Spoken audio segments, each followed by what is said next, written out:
Lucas 9:23, ¿cómo dice? Si alguno quiere, dígamelo. A ver, a ver, a ver. 1, 2, 3. Si alguno quiere venir en pos de mí, niéguese a sí mismo, tome su cruz cada día y sígame. Cuando predicamos ese mensaje aprendimos tres cosas. No puedo hacer lo que yo quiero.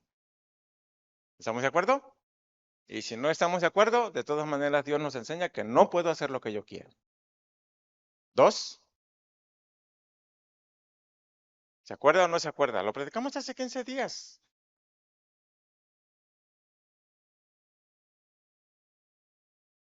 Necesito llevar mi cruz. Tengo que estar dispuesto a obedecer.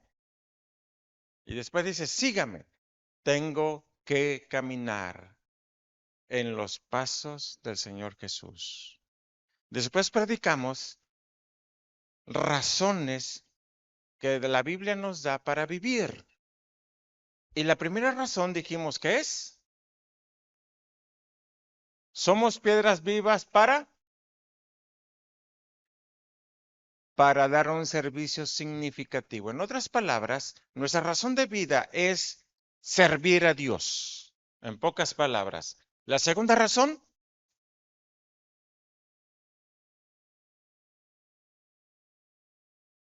entonces mi segunda razón es glorificar a Dios. Y tercera razón,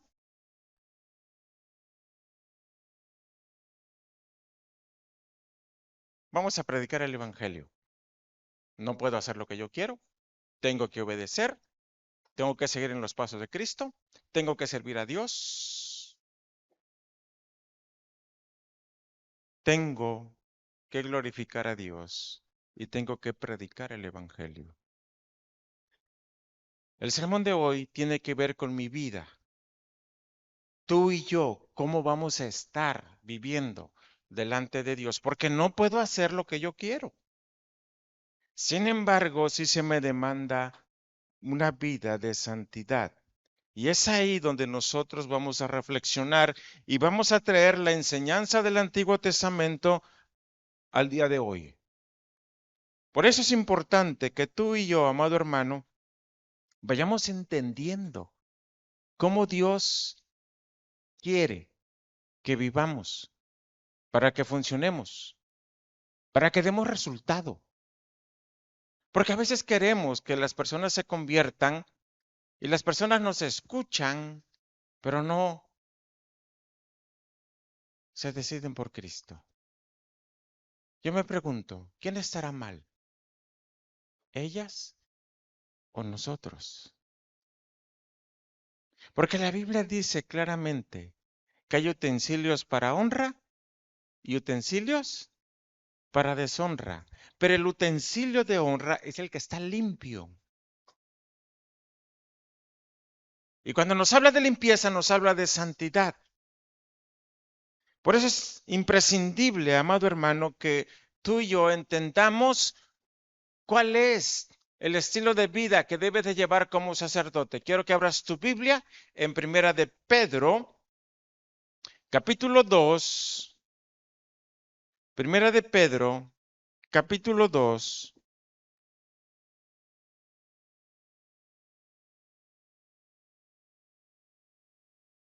versículo, creo que es el versículo 9. Primera de Pedro 2:9. ¿Lo tiene? Amén. Ya está en pantalla. Podemos leer aquí en la pantalla y dice, mas vosotros sois linaje escogido, real sacerdocio, nación santa, pueblo adquirido por Dios, para que anunciéis las virtudes de aquel que os llamó de las tinieblas a su luz admirable. Entonces dice que somos real sacerdocio. Tú eres un sacerdote de Dios, pero no puedes hacer lo que quieres. No puedo hacer lo que yo quiero. Tengo que hacer lo que Dios nos dice. Y de eso vamos a hablar hoy. Vamos a hablar de esas cosas que Dios quiere que hagamos. Versículo 1, en Levítico 21.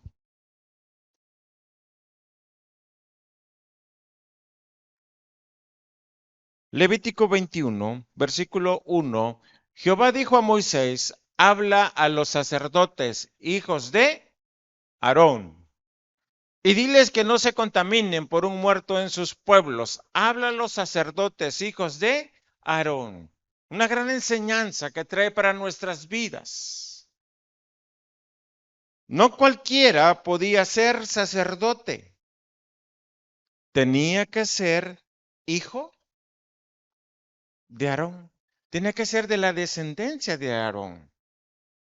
El mensaje de hoy se titula Requisitos para el servidor de Dios. Y el punto número 1 es, debían de ser de la tribu de Leví, descendientes de Aarón. ¿Qué tiene que ver eso con la actualidad? Mucho. Por eso el judío tiene mucho cuidado con su genealogía.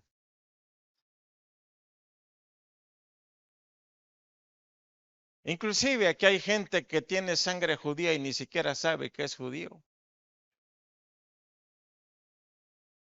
Y no me equivoco en decir eso. Pero ¿cómo comprobaría que es judío si no sabe su genealogía?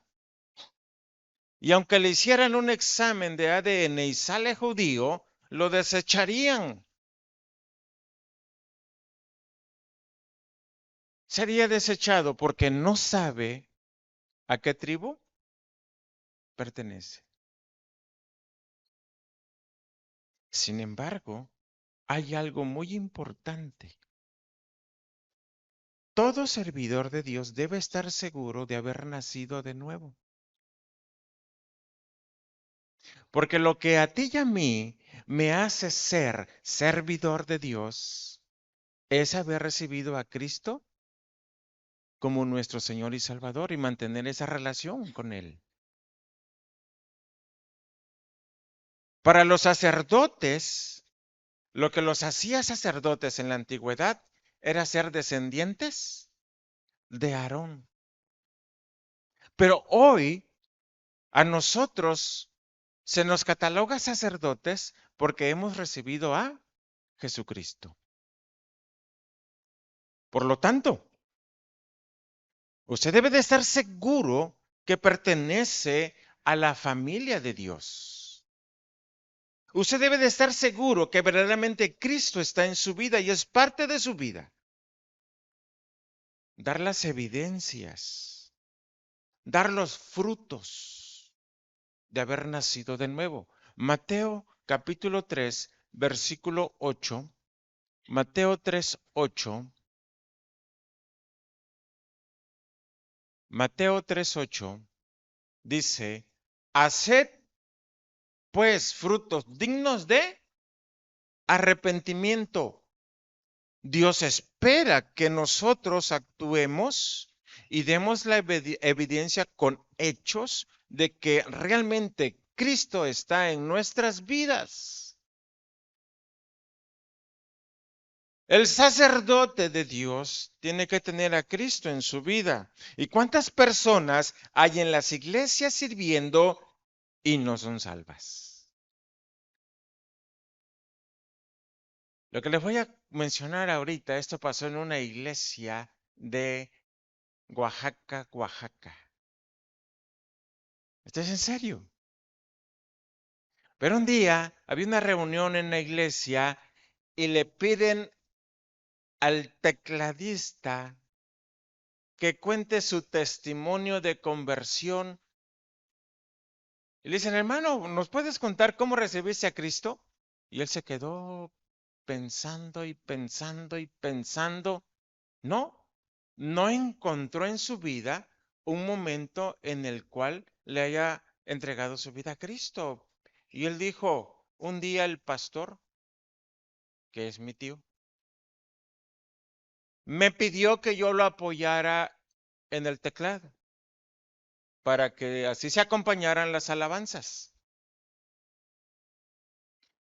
Y desde entonces, ya tengo varios años en la iglesia, pero no recuerdo haber recibido a Cristo. Y ahí estaba tocando el teclado.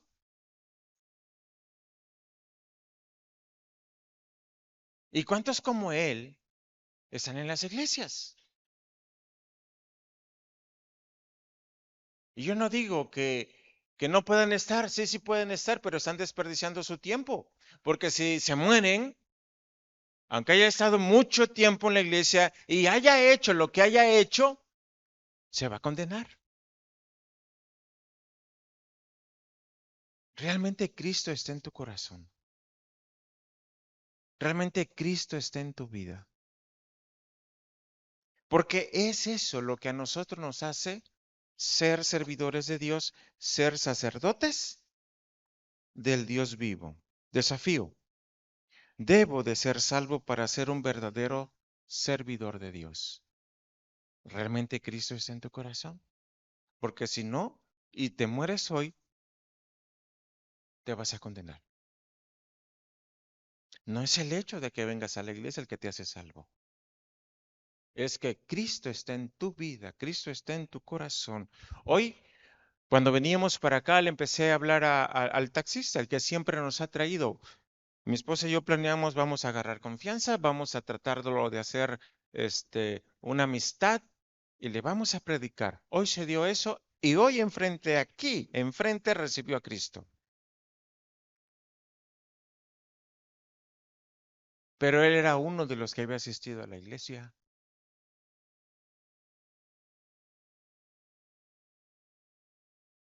Él fue uno de los que participaba en una iglesia como consejero matrimonial y no tenía a Cristo. Y aprendió muchas cosas, y me comentó, yo aprendí muchas cosas en la iglesia. ¿Te acuerdas cómo nos dijo que se llama la iglesia?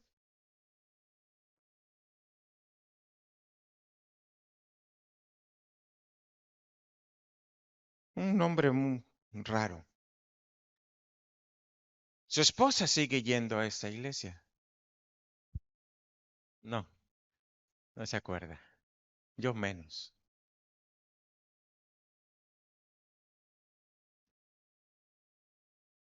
Y mucha gente está así, hermanos. Por eso tú debes de asegurar que Cristo está en tu vida. Es lo más importante en esta vida, en esta existencia. Lo más importante es tener a Cristo en nuestras vidas. Punto número 2.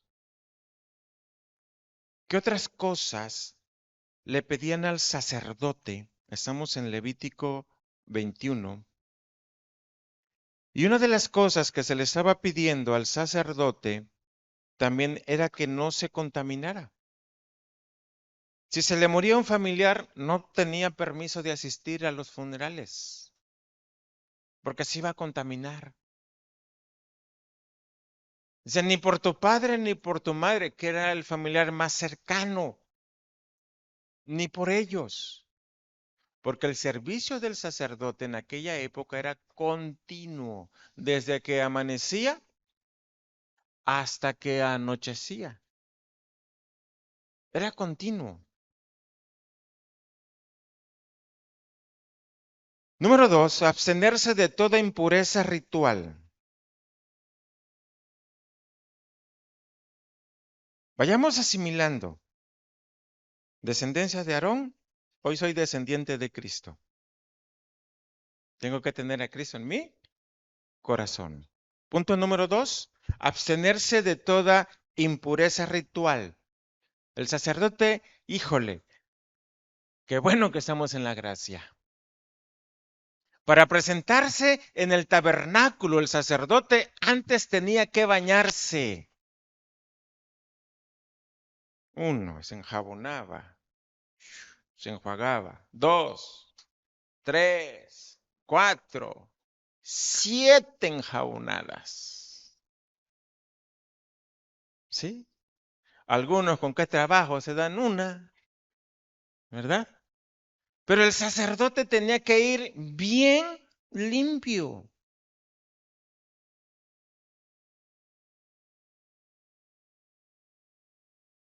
Y alguno de estos días les voy a hablar de la vestimenta del sacerdote, porque últimamente cada ropa que nos ponemos, y como sacerdote de Dios no podemos vestir como nosotros queremos. Recuerde Lucas 9:23, no puedo hacer lo que yo quiero, ¿sí? Hay tantas modas que ni sabemos de dónde vienen, pero amado hermano, Dios estableció algo para los sacerdotes, pero eso lo dejaremos para después. Pero sí te quiero decir que cuando habla de los rituales, está inmersa la idolatría.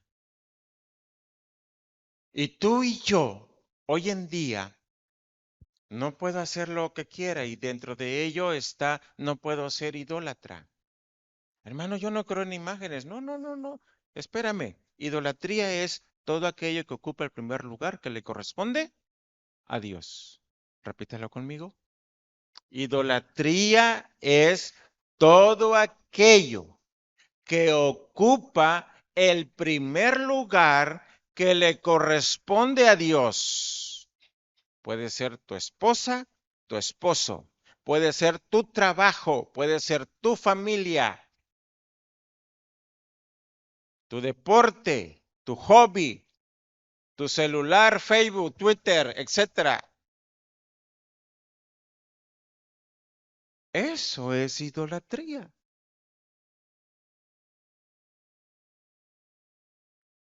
Hay un lugar único y que es de Dios. Y si Dios no lo está ocupando, lo que lo ocupa es tu ídolo. ¿Ok? No tener nada que le impida realizar su servicio a Dios. ¿Qué te impide servir a Dios? Hermano, es que no tengo tiempo. No, no, no. Permíteme. Sí tienes tiempo. Todos tenemos 24 horas. ¿Cómo lo administras? Es tu problema. ¿Sí me entiende? ¿Cómo lo administras? Ese es tu problema, porque muchos no están administrando el tiempo. Viven al y se va. No tienen una agenda.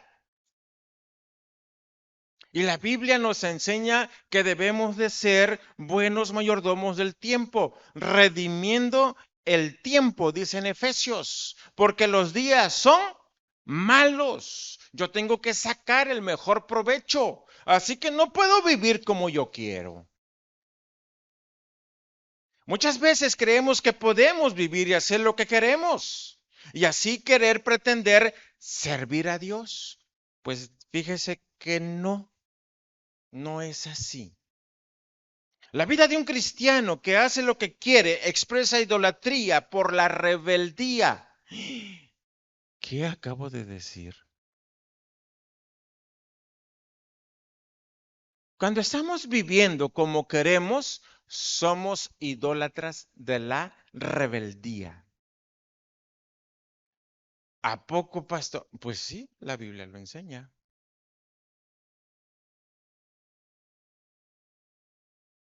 Y vio Dios el corazón del hombre y vio que su corazón estaba inclinado a hacer el mal. Y le dolió en su corazón haber creado al ser humano. Génesis 6.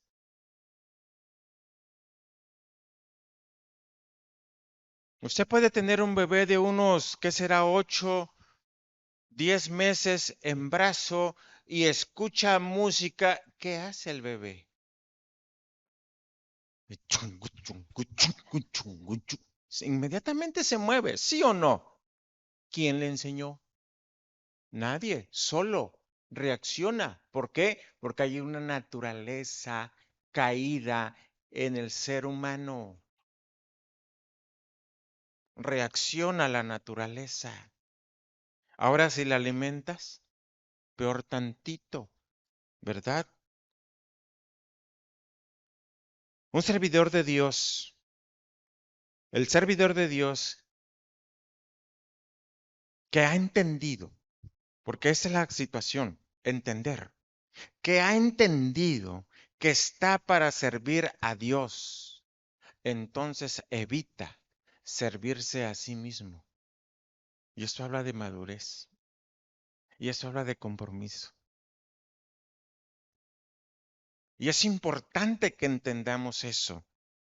Los sacerdotes en la lectura que hicimos se le está diciendo, no puedes ir a un funeral como sacerdote. Y no quiero decir que no vayamos. Podemos acompañarlo. Pero para un sacerdote judío en aquella época lo que le estaban diciendo, mantén tu vida limpia. ¿Sí me entiende? ¿Y qué nos pide el Señor hoy? ¿No es lo mismo?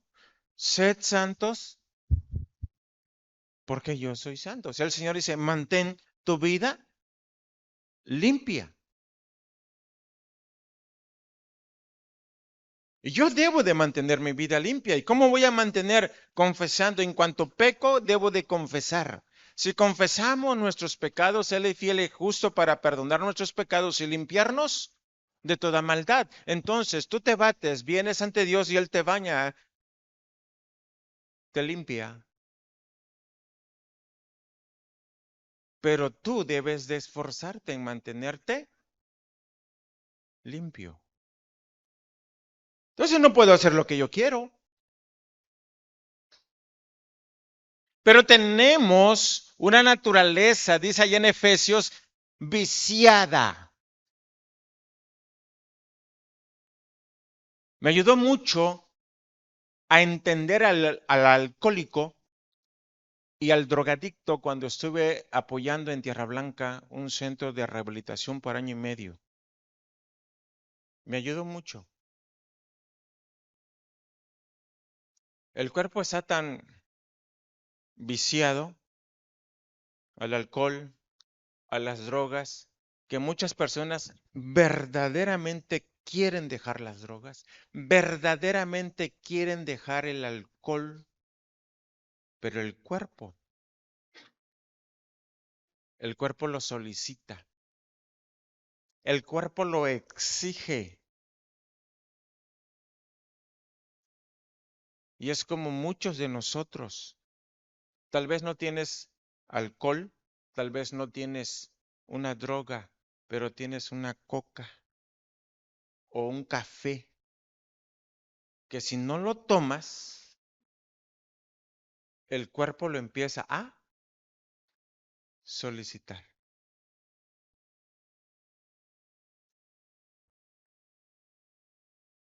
Y los médicos dicen, no tome refrescos embotellados, no tome café, ¿verdad? ¿Y qué crees que se te antoja? Pues eso que te están prohibiendo, ¿verdad? No coma comidas grasosas y tú vas pasando y dices, ¡ay, cochito! ¿Cierto o no? El cuerpo exige.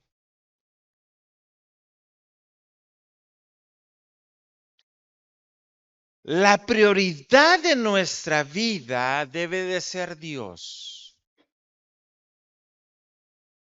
y mantenernos limpios delante de Él.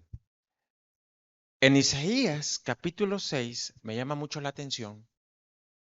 En el año en que murió el rey Usías, vi yo al Señor sentado en su trono alto, grande y sublime, y por encima de él había serafines. En hebreo nos hace entender que son seres de fuego. Y dice, ¿por qué fuego? Porque están en la misma presencia de Dios y no puede haber ni tantita mancha de pecado de maldad. Así que el serafín está en constante purificación, en constante limpieza, continua, una tras otra. Y tú y yo, amado hermanos, tenemos que pensar en eso y tratar de vivir de la mejor manera limpios. Porque el sacerdote de Dios no puede estar sucio delante de Dios. Así que nuestro desafío, aléjate de todo aquello que te ensucia. Alejémonos de la idolatría.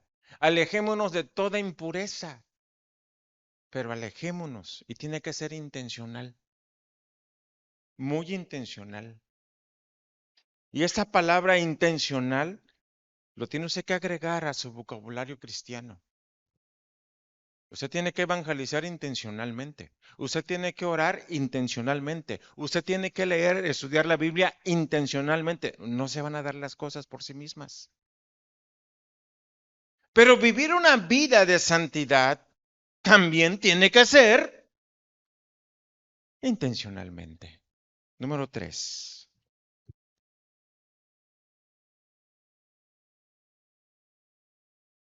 Les era exigido casarse con una joven israelita.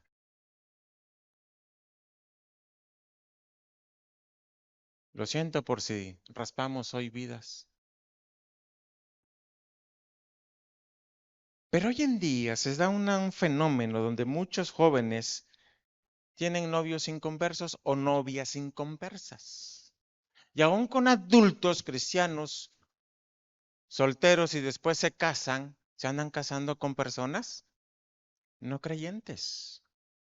Recuerde Lucas 9:23, no puedo hacer lo que yo quiero. Y si quiero ir en esta ocasión al versículo 7. Estamos en Levítico 21, versículo 7. Bueno, leamos 6. 6, Iván, por favor, regrésame al 6. Perdón, él. Gracias. Dice, santos serán a su Dios y no profanarán el nombre de su Dios, porque las ofrendas encendidas para Jehová y el pan de su Dios ofrecen, por tanto serán santos. 7. Dice, con mujer ramera o infame o divorciada no se casarán, ni con mujer repudiada de su marido, porque el sacerdote es santo a su Dios. Entonces el cristiano no puede tener cualquier compañero, cualquier compañera. ¿Sí? Segunda los Corintios 6:14. Ahora vamos al Nuevo Testamento. ¿Sí? Nuevo Testamento. Dice así, está. Algo pasó con el cañón. No os unáis en yugo desigual con los incrédulos, porque ¿qué compañerismo tiene la justicia con la injusticia? ¿Y qué comunión la luz con las tinieblas? Por si se estaba durmiendo, estoy seguro que se despertó, ¿verdad? Ok. Segunda los Corintios 6:14, no os unáis en yugo desigual con los incrédulos, porque ¿qué compañerismo tiene la justicia con la injusticia? ¿Y qué comunión la luz con las tinieblas?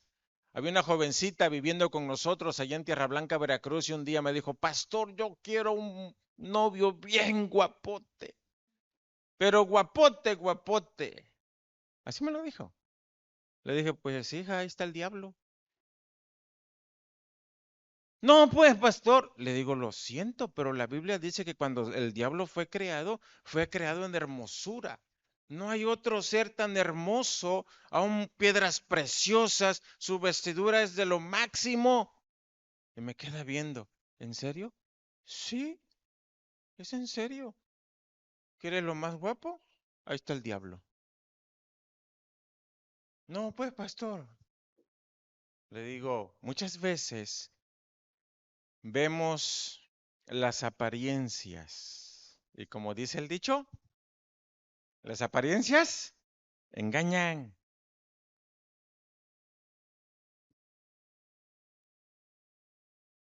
Muchos judíos corrompieron sus vidas al unirse con personas que no eran judías. ¿Y sabes quién es el más claro ejemplo de ello?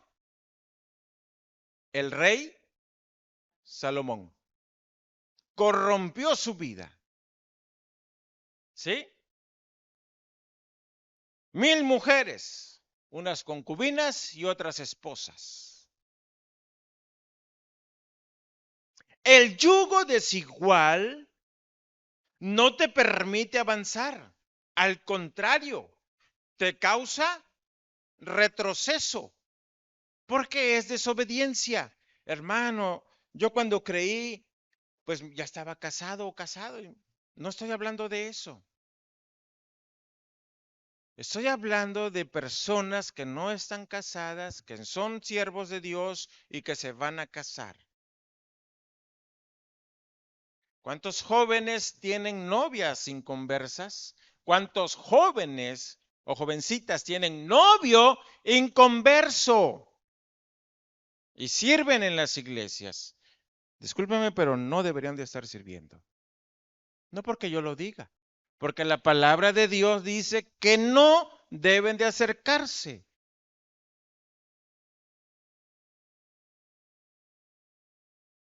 Ay, ay, ay. Porque Dios espera que sus sacerdotes, si van a atender a una pareja, sea de su misma orden, de su misma fe. No, y espérese cuando se casan y vienen los hijos. Ahí empiezan los pleitos serios. Porque no hay una unicidad en el matrimonio. Tener novio o novia no creyente en Cristo no es la voluntad de Dios. Es rebeldía abierta. Porque Dios dice no y la persona está diciendo que sí. Es rebeldía abierta, es idolatría, es pecado. Aunque no nos guste llamarlo así, es pecado. Un sacerdote de Dios debe cuidar entonces su santidad. Testimonios tenemos de sobra para de aquellos hermanos o hermanas que vinieron al conocimiento de Cristo y ya estaban casados, ya estaban casadas. ¿Y cuánto han batallado? ¿Cuánto les han costado? Puede ser el marido, puede ser la mujer y llegan a ser una piedra en el zapato. ¿Tú sabes qué se siente tener una piedra en el zapato? Molestia, dolor, y llega un momento que ya no te deja avanzar. Te tienes que sentar, te tienes que quitar el zapato y tienes que quitarte esa piedra. No estoy diciendo que deseche al marido o a la mujer. ¿Sí?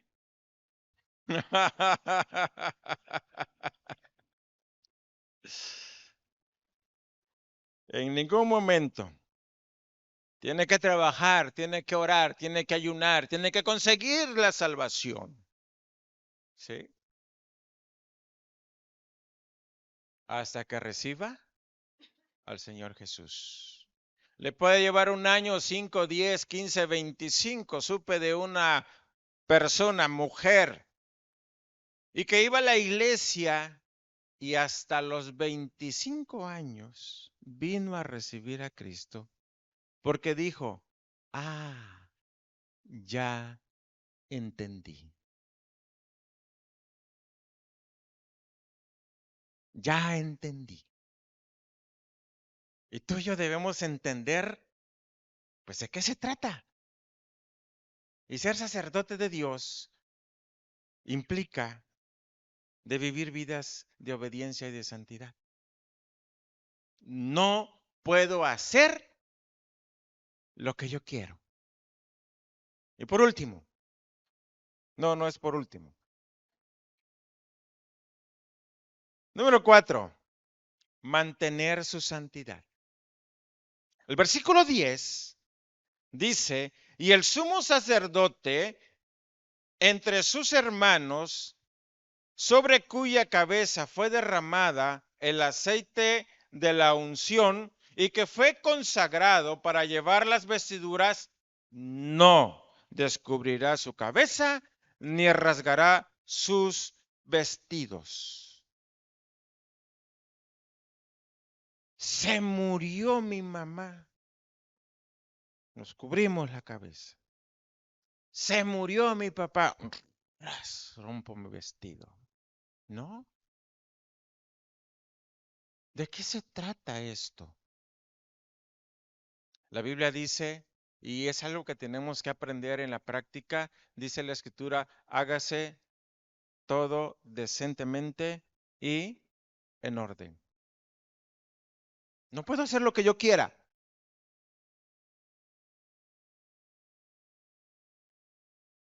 La orden para los sacerdotes era no contaminarse con cuerpos muertos, debía de mantener su santidad. Y debemos de cuidar esa parte, porque donde quiera que estés, en el ambiente en que estés, eres el sacerdote de Dios. Y aunque voltees a ver a todos los lados, Dios te está viendo, Dios te está escuchando. Eres el sacerdote de Dios ahí donde te mueves.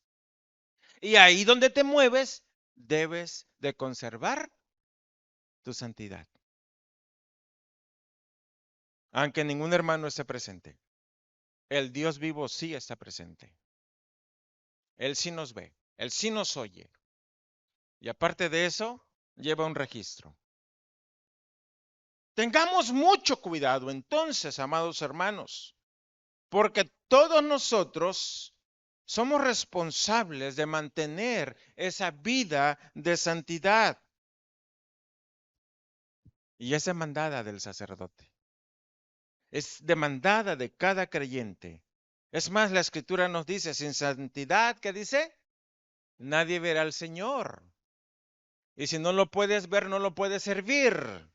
Así que sin santidad nadie sirve al Señor.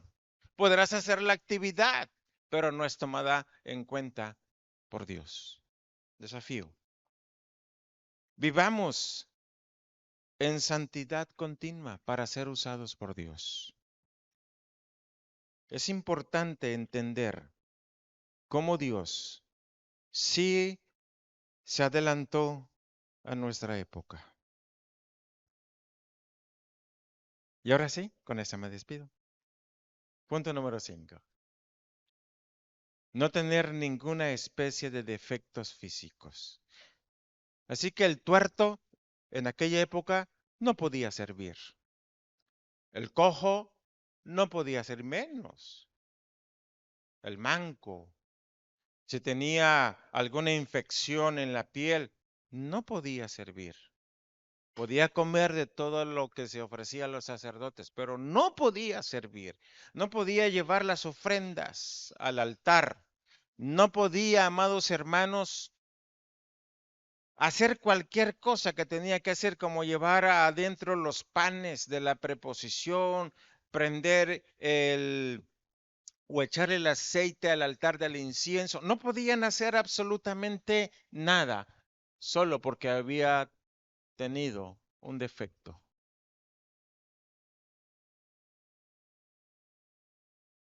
Para nuestros días, ¿cuáles son esos defectos? Tenemos defectos cuando damos mal testimonio. Eso tiene que ver, amado hermano, con los defectos. Somos cristianos defectuosos cuando damos mal testimonio, porque entonces se critica a Cristo, se critica la iglesia de Cristo y se critica la obra de Cristo.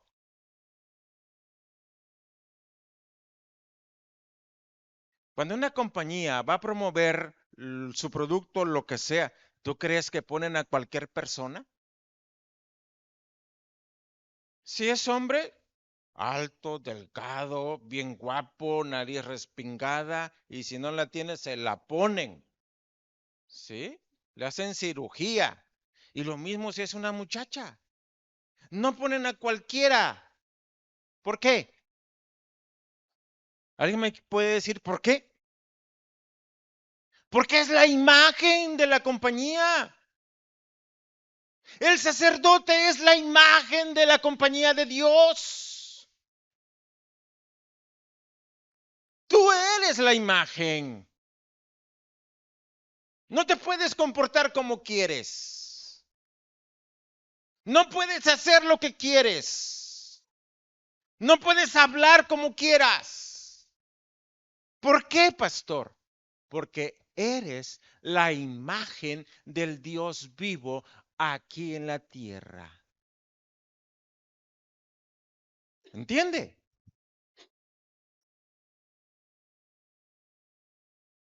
Y qué feo es, porque ya me pasó a mí, que llegue un vecino y le diga, pastor, vengo a quejarme de su oveja. Ya me pasó en Tierra Blanca.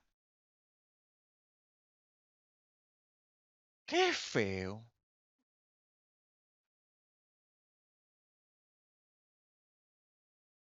¿Mal? Testimonio. Esos son los defectos. Y sí son defectos. Y feos. ¿Sí? Y debemos de tener cuidado.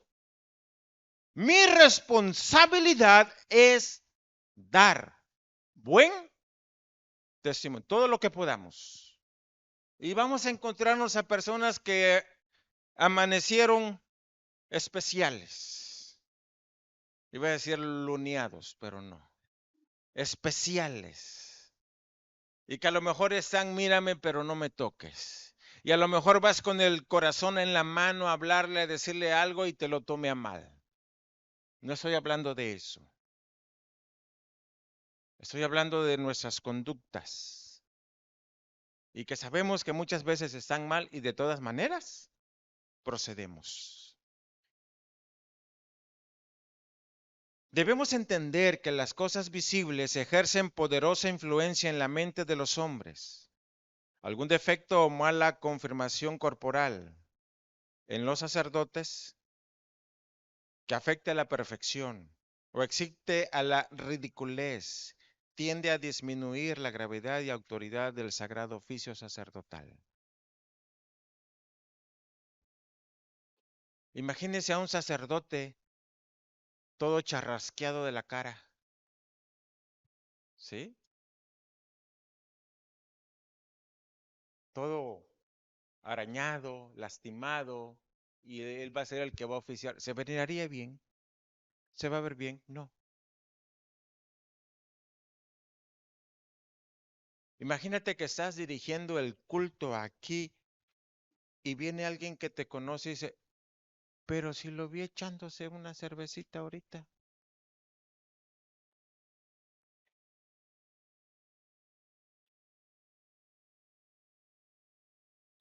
¿Sí me entiende de qué estoy hablando? Ahora tu vecino, tu vecina, ¿cómo te tiene? ¿Qué imagen tienes tú delante de tus vecinos? No vamos a ir lejos. Ahí tus vecinos, como adulto, como joven. ¿Qué imagen tienes? Porque los defectos en los creyentes de hoy en día, amado hermano, sí tiene que ver con mal testimonio. Esos son los defectos. Y Dios quiere que tengamos ¿buena qué? Buena imagen, buena reputación. El que anhela obispado, buena obra desea, pero es necesario que el obispo sea irreprensible. ¿Qué quiere decir eso? Buena reputación, o sea, excelente testimonio. No hay otra cosa.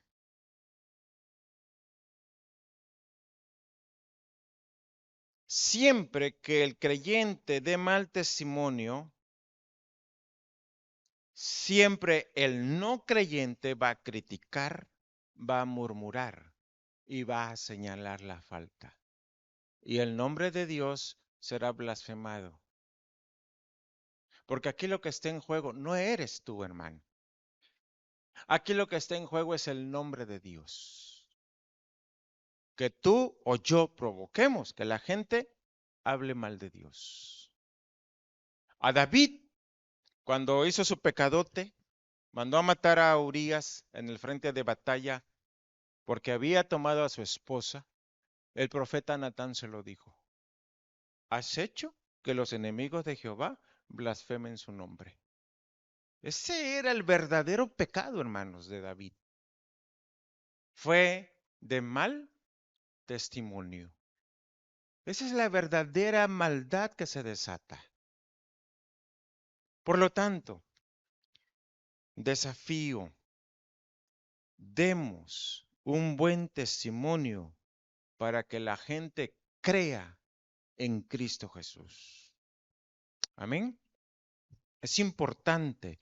Estos requisitos en la actualidad siguen siendo demandados por el Señor para sus sacerdotes actuales. Ser salvo. Nadie puede servir a Cristo si no acepta el nuevo pacto redentor en Cristo. Debe de evitar todo tipo de idolatría. Debe de tener pareja creyente en Cristo, y si es soltero, su perfil es pareja creyente en Cristo. 4, vivir vidas de santidad. Y 5, dar buen testimonio. Algo hermoso que encuentro en Levítico 21 y que es tan actual para hoy en día. No nos queda otra cosa más que obedecer y cumplir la voluntad de Dios. Amén, hermanos. Gracias te damos, Señor, porque nos permites reflexionar en tu palabra. Pero reconozco, Dios, que no puedo hacer nada si no es con tu ayuda. Por eso suplicamos esa ayuda, Señor, para poder practicar lo que hoy hemos aprendido. Te lo ruego en el nombre de Cristo. Amén.